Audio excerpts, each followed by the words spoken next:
Okay. Here we are in the front of the house. The pear tree is the farthest one there, that's leaning a little forward. It's got maybe 8 fruits on it this year as opposed to 1 last year, so we're good. Down behind it is the raspberry bush and the blueberry bush, which is fruiting this year. Closer to us is the apple tree, which has 5 different kinds grafted onto it, and there's fruit on some of the branches, which is good. Right there next to it is the mimosa tree, which Terry Rago gave us a few years ago, and which is coming right along. So now we're going to walk. There's 2 peony bushes there that next to the old well that do beautifully. Actually, they're from my parents' time. And then coming up here on the right-hand side is the main flower bed with the hosta, the hydrangea, the butterfly bush, peonies, some of which are still going, the coreopsis, the daylilies, and then there are foxgloves and echinacea and lamb's ears, and you can sort of see the rose bushes, 1, 2, 3, pan, and then pan back again, which are a shadow of their former stuff. They were so luxuriant this year that all the bushes bent over from the weight of the blossoms. It was absolutely beautiful. What's planted in front here are impatiens, which get very big, actually.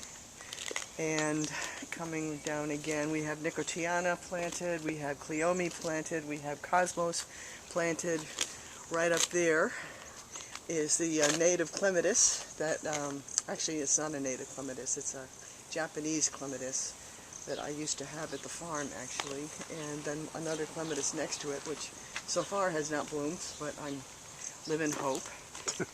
Now we are going to go into the yard, and you can pan all the new fencing.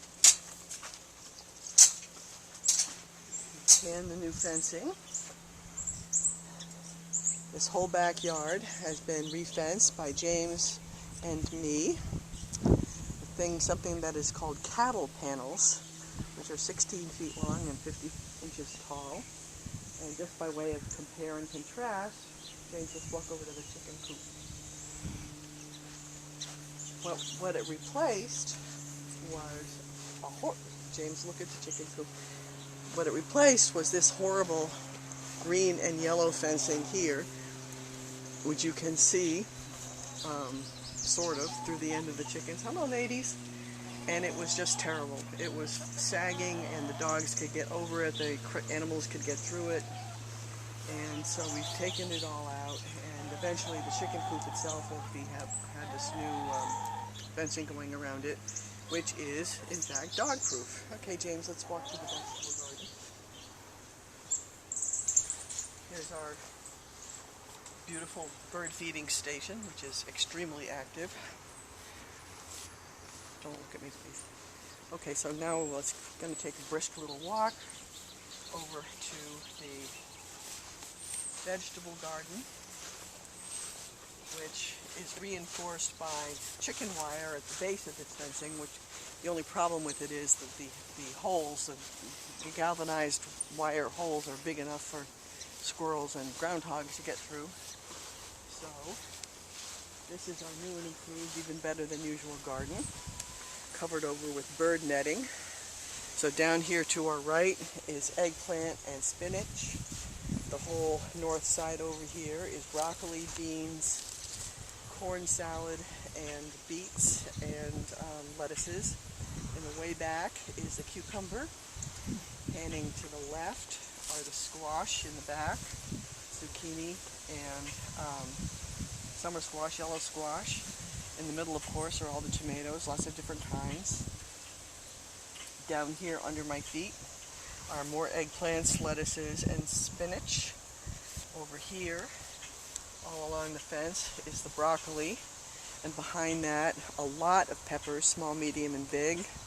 Behind that, more salads. And then to either side of the squashes are more salads. So it's a salad-heavy environment. I love that we mulched this year mostly with straw because it makes such a pleasant contrast. And the bird netting keeps everything out. Mostly we care about turkeys, wild turkeys and deer.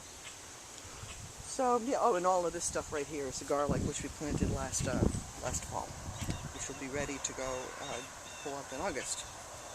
And here is our parsley. And these are our decorative iris. And oh, look, nasturtiums. More nasturtiums there and there. So this is it. The house, you can pan back to the house, darling. The house looks like $1 million these days. James does wonders with the yard. And this is now completely dog-proof, so I can let the dogs out without worrying myself into a fit about whether or not they're going to get out and go down on the road or next door. So we're good. So hope this makes it to you via James's YouTube efforts. And talk to you all soon. Hey, vapor trail's up there. Yes. Okay, thank you, Penn. Thank you. All right. Now, maybe thunder tomorrow, we'll see.